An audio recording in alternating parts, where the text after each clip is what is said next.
लेकिन आजकल हम लोग अपने चेहरे को मिलाते हैं बुक से।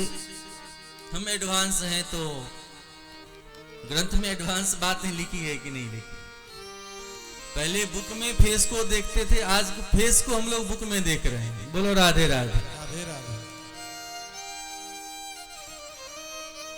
तो जब जीव दुखी हो जाता है तो उनका कल्याण कैसे हो? भगवान के प्यारे भक्त इसीलिए सुंदर रामचरितमानस को जानते थे कि संस्कृत लोग जान नहीं पाएगा तो क्या करें, तो उसी संस्कृत भाषा को हिंदी में रूपांतरण किया जिसका नाम है रामचरितमानस। क्या नाम है? रामचरितमानस। श्रीमद् भागवत महापुराण का ही हिंदी रूपांतरण है। ध्यान देंगे, जहां भगवान का परिचय सुंदर ढंग से दिया गया है। भगवान को पाना है तो भगवान क्या कहते हैं, चलिए रामायण से ही सुने। निर्मल मन जन सो मोहि पावा, निर्मल मन जन सो मोहि पावा। सब गाइए। निर्मल मन जन सो मोहि पावा। ताली की सेवा करते हैं।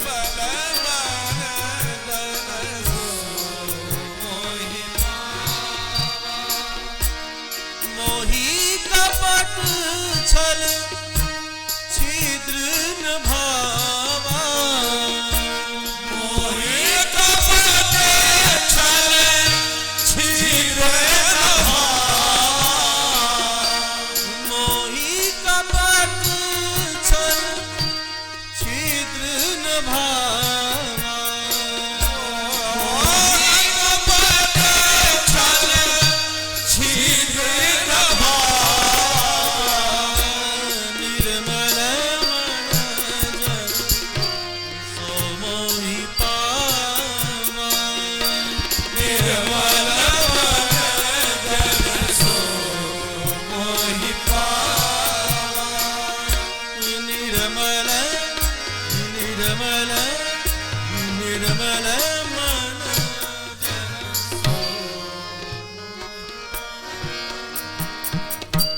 भगवान कहते हैं कि निर्मलता लाओ, सुखता लाओ और मुझे पाओ। कोई भी व्यक्ति आए उससे पहले जगह को साफ करना होता है कि नहीं करना होता। कोई भी बड़े व्यक्ति समाज में आ जाए तो लोग कहते हैं अतिथि आने वाले हैं, चलो घर की सफाई कर ले। सफाई क्या करोगे? बाहर के कचरे को ला करके घर में भर रहे हो तो सारा कचरे को बेड के नीचे छुपा दिया और ऊपर से बेडशीट बिछा दिया कि नहीं, लोग डाल देते हैं। अरे मनुष्य अच्छे तो गधे होते हैं कि घर के कचरे को बाहर ले जा करके धो तो देता है, धुला तो देता है और साफ लाता है, लेकिन हम लोग बाहर के कचरे को घर में ला रहे हैं। दिक्तम नरम पशु समम भुवि भार रूपम वदंति दिव्य देव समाज मुख्या। भगवान से कहा प्रभु कैसे मिलेंगे? तो भगवान कहते हैं कि निर्मल बनो, निर्मल बनोगे तो ही मुझे पा सकते हो। आपने देखा होगा घर में परिवार में बच्चे जब गंदगी करते हैं और गंदा होते हैं तो पिता झटपट गोद में नहीं उठाते, उठाते हैं। ये तो धन्यवाद की पात्र माताएं हैं जो बच्चे को नहला कर धुला करके वस्त्र पहना करके काजल आदि लगा देती हैं तो झटपट पिता सूट बूट पहने हुए गोद में उठा लेते हैं बच्चे को। उसी प्रकार किसी भी मंदिर में जब हम जाते हैं तो पांव हाथ धो करके जाते हैं कि नहीं जाते हैं? भगवान तब स्वीकार कहते हैं। भगवान कहते हैं निर्मल बनो। भगवान तो पिता ही हैं, लेकिन माताएं तो माताएं। इसीलिए हमारे यहाँ हर एक जगह माताओं को आगे रखा है। कर्पूर गौरम करुणावतारम संसार सारम भुजगेन्द्रहारम सदा वसंतम हृदयाररं बिंदे भवम भवानी सहितं नमामि। भवम भवानी सहितं नमामि। भवानी की सहित शिव को नमस्कार है।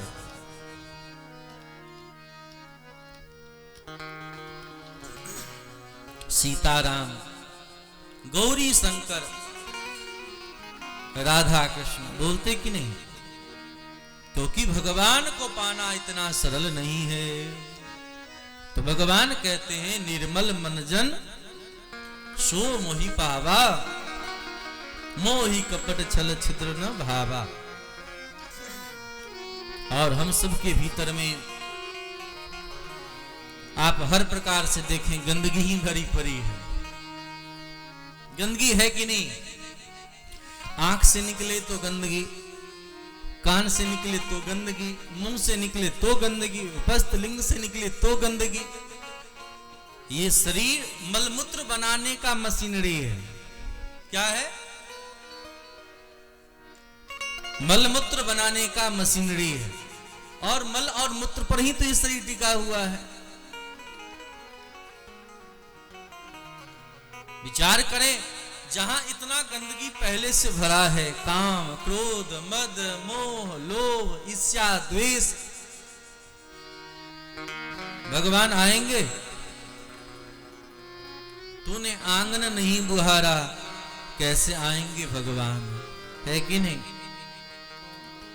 मतलब अपने हृदय में हम भगवान को चाहते हैं तो साफ सफाई जरूर करें। विचार करिए, काम, क्रोध, मद, मोह, लोभ जानने का भी बहुत सारा पैमाना है। इस सबको हटाएं कैसे? पता है?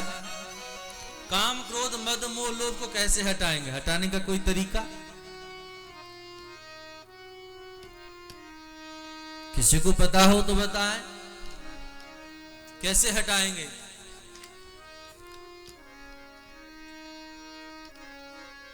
बताएंगे आप लोग? काम कैसे हटेगा? क्रोध कैसे हटेगा? लोभ कैसे हटेगा?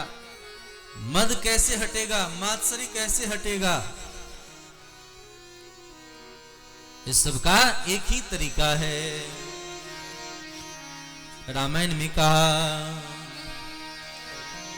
जनक सुता जग जननी जान।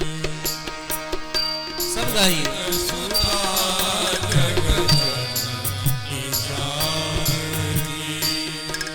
जनक सुता जग जननी जानकी। सब गाइए। सुता जग जननी जानकी।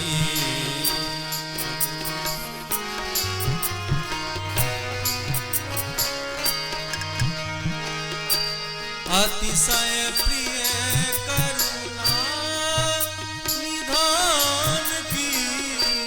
अतिशय प्रिय करुणा निधान की। अतिशय अतिशय अतिशय प्रिय करुणा निधान की।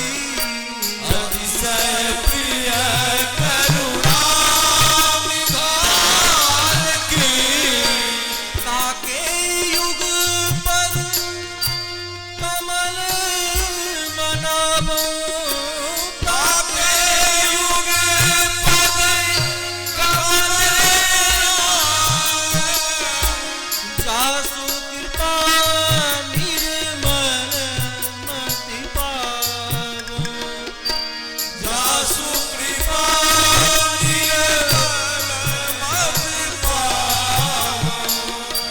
जनक सुता जनक सुता जनक सुता जग जननी जानकी। जनक सुता जग जननी जानकी। जनक सुता जग जननी जानकी। जनक सुता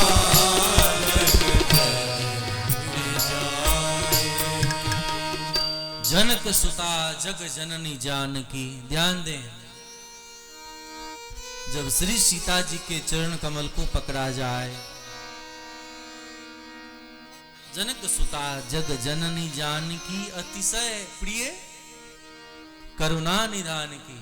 साधारण प्रिय नहीं है, अतिशय प्रिय करुणा निधान। भगवान का नाम करुणा निधान है, तो अतिशय प्रिय करुणा निधान की यानी जानकी। ताके युगपद कमल मनावो, उस जानकी जी के चरण कमल को अगर मनाया जाए, जासु कृपा निर्मल मति पावम। विचार करिए जानकी जी को क्या सुख मिला होगा। मिथिलांचल में जन्म ली, शादी ब्याह हुआ नहीं, पूरा धनुष टूटने से पहले ही कितनी शंका आशंका, कितने लोग आए। ब्याह संपन्न हुआ राम के साथ, अयोध्या गई नहीं कि वन जाना पड़ा, वन में गई नहीं पूरा कि रावण के यहां जाना पड़ा, वहां से आई अयोध्या और पुनः वनवास में। हर कोई जानकी नहीं बन सकता। जानकी का मतलब होता है सहनशीलता, सीता का मतलब सहनशीलता। और सीता क्यों कहते हैं? सीत कहते हैं खोदने वाले वस्तु को। हल चलाते हैं, हल के जो आगे का भाग लगा होता है जिसे खोदा जाता है, उसे क्या कहते हैं?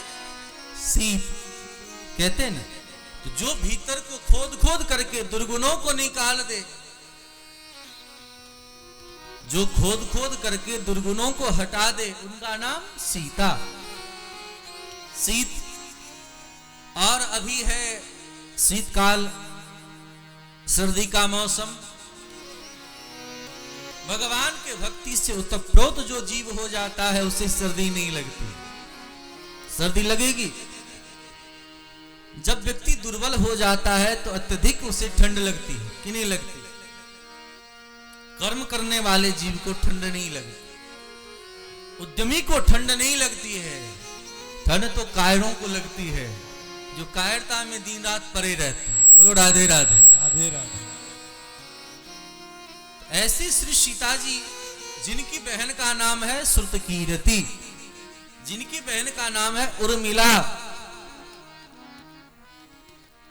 जिन जानकी जी का विवाह राम के साथ हुआ, तो आनंद जो आनंद सिंधु सुख राशि, सीकरते तैलोक सुपासी, सो सुख धाम राम असनामा, सकल शोक दायक विश्रामा। तो आनंद देने वाले के साथ जानकी जी का विवाह हुआ। और जो जानकी जी के चरित्रों से संलग्न रहती हैं, उनका विवाह हुआ किनके साथ?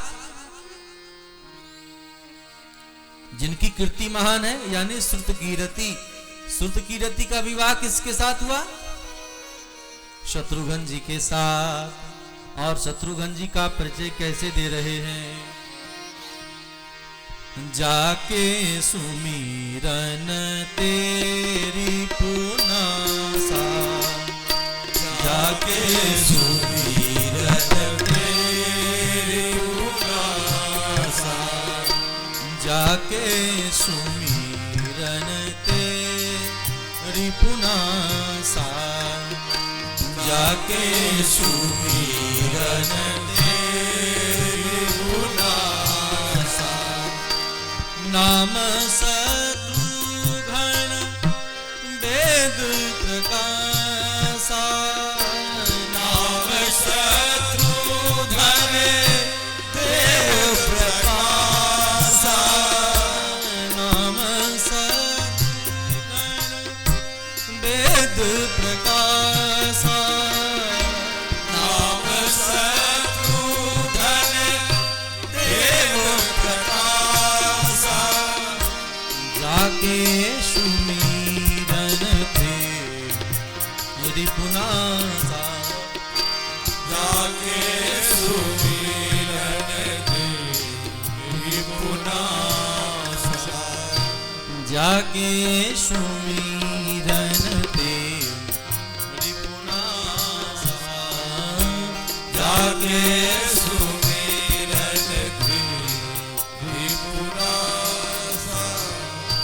उनके सुमिरन करने मात्र से शत्रु नष्ट हो जाते हैं।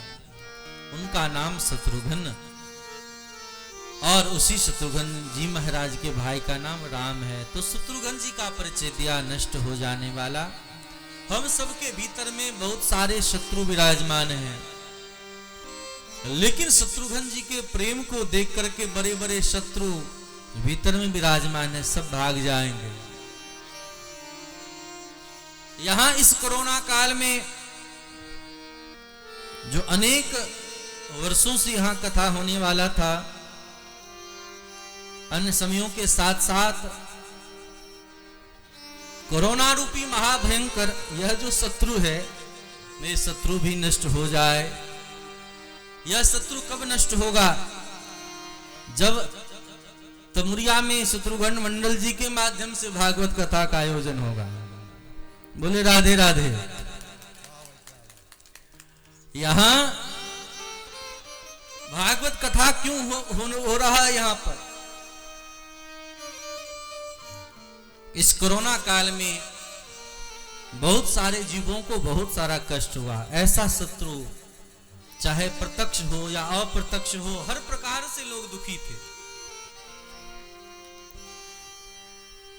प्रत्येक परिजन हर एक जगह रह करके भी इस महामारी की कहीं न कहीं चपेट में तो हर लोग हैं। अगर हर प्रकार से लोग अगर दुखी ही रहेंगे तो नव जीवन कब शुरुआत करेंगे? इसीलिए 2020 के अंत में ही इस कथा को रखा गया है। यहाँ यह भयंकर शत्रु यही नष्ट हो जाए, 20 से बाहर ना निकले और 20 हम सब का 21 हम सब का खुशहाली पूर्वक बीते। बोले राधे राधे। तो यहाँ 2020 में शत्रुघ्न मंडल जी के यहाँ भागवत कथा हो रही है। जो लोग चाहते हैं कि हम सबके विकार नष्ट हो जाए, सद्गुण में हम प्रवृत्त हो जाएं, उन सबको अपने भीतर में भक्ति रूपी एक पहाड़ जगाना होगा। पहाड़ को क्या कहते हैं? पहाड़ का एक नाम है शैलेंद्र। पहाड़ शैलेंद्र, शैल का मतलब होता है पहाड़। पर्वतराज, तो पर्वतराज के समान जब हम अडिग हो जाएं, हिमालय के समान जब हमारी दृढ़ भक्ति प्रखर हो जाए तो कोई नहीं डिगा पाएगा। जब तक हम मिट्टी के ढेले बने हुए तो कोई आकर के पानी बहा देता है। जीवन में बनना ही है तो चट्टान बने, पहाड़ बने। कोई अपनी प्रशंसा से या कोई कुछ ऐसा वैसा बोल करके कोई दुखी ना कर पाए। आज हम सब के जीवन में यही एक कमी रह जाती है कि हम भक्ति के मार्ग में आगे नहीं बढ़ पाते, किसी भी कार्य को ठीक से नहीं कर पाते हैं। इसी बात को जानने के लिए, जनाने के लिए यहाँ श्रीमद् भागवत महापुराण की कथा हो रही है, जिसके महात्म को हम लोग श्रवण कर रहे हैं। आज प्रथम दिवस है तो कुछ हम लोग चर्चा करते हुए आज का सत्र यहीं विराम देंगे। पुनः हम लोग दूसरे दिन कथा सुनेंगे। तो बोलिए भक्त वत्सल भगवान की जय हो। तो सर्वप्रथम हम लोग जानते हैं कि भगवान किसे कहते हैं। समाज में ध्यान देकर के कथा सुनेंगे, और बच्चे लोग तो खास करके, जो लोग बहुत सारा क्वेश्चन करते हैं और उन्हें उत्तर नहीं मिलता है। बच्चे लोग कहते हैं ना कितना भगवान है, हम कौन से भगवान को माने? तो ध्यान से सुने, बच्चे हो, बुजुर्ग हो, छोटे हो, बड़े हो, सब सुने। एक दृष्टांत है, किसी गांव में एक गुरुजी गए कथा कहने के लिए, जबरदस्ती लोग ले गए। पूरा कथा पंडाल सजा, विराजमान हो गए। कथा मंच पर जैसे ही गए तो जाते ही लोगों से पूछा, भैया बताओ आपने मुझे क्यों बुलाया है? लोगों ने कहा गुरुजी कथा सुनने के लिए बुलाए हैं। अच्छा, तो गुरुजी ने कहा बताओ भगवान होते हैं कि नहीं होते हैं? भगवान है कि नहीं है? लोगों ने कहा हाँ गुरुजी बिल्कुल भगवान है। गुरुजी ने कहा बिल्कुल सच्ची बात है, भगवान है, भगवान ही है और तुम भी भगवान ही हो, बशर्ते भूल गए हो कि तुम भगवान नहीं हो। अगर उस तत्व को याद कर लें, जैसे हनुमान जी को याद कराया है, कवन सुकाज कठिन जग माही, जो नहीं हो ही तात तुम पाही। हम जीव ऐसे आलसी कैसे हो सकते हैं? कौन सा ऐसा काम है जो हमसे नहीं हो सकता? इस बात को दृढ़ता पूर्वक मान ले, हमसे सब कुछ हो सकता है। हम भगवान के अंश हैं, ईश्वर अंश जीव अविनाशी, चेतन अमल सहज सुख राशि, ममई वांसो जीव लोके जीव भूत सनातन। हम भगवान के अंश हैं। कोई समुद्र किनारे जाए और समुद्र का एक जल थोड़ा सा उठा करके ले आए, कोई जल मांगे और उनके ऊपर सिंचन कर दे, पूछे कहां का जल है, तो कह सकता है कि समुद्र का जल है कि नहीं है? समुद्र को तो नहीं लाया जा सकता है, लेकिन समुद्र के जल को लाया जा सकता है। हम गंगा जी को उठा के तो नहीं ला सकते हैं, लेकिन गंगा के जल को तो ला सकते हैं। हाँ, ये गंगा जल है। उसी प्रकार हर जगह भगवान खुद विराजमान हो जाए, ये संभव नहीं है। हाँ, ये संभव है, भगवान अपने रूपों को ही विस्तार करके हम सबके रूप में प्रकट कर। तो गुरुजी ने कहा भगवान है, समझ गए? बोले बिल्कुल समझ गए। तो बोले भगवान है, जब आप लोग जानते ही हैं तब कथा कहने की जरूरत क्या है? इसी बात को जीवन में हर पल मानना। हम लोग जब कोई कार्य करते हैं तो लगता है कोई नहीं देख रहा है। अगर सिर्फ इतना भरोसा हो जाए कि भगवान देख रहे हैं, प्रकृति हमें देख रहा है, सूर्य चंद्रमा देख रहा है, हर जगह खुफिया कैमरा लगा हुआ है, तो कुछ गलती करेंगे? हर जगह सीसीटीवी लगा हुआ है। बोलो राधे राधे। फिर हम पाप नहीं करेंगे, गलती नहीं करेंगे, झूठ नहीं बोलेंगे। हम लोग दूसरे से झूठ नहीं बोलते, खुद से ही झूठ बोलते हैं। इसको तत्व को मानना। गुरुजी ने कहा कथा तो बस हो गई, भगवान है, इस बात को मानो। गुरुजी उठ करके चले गए। लोगों ने कारे फंस गए। गुरुजी बात तो सही कहते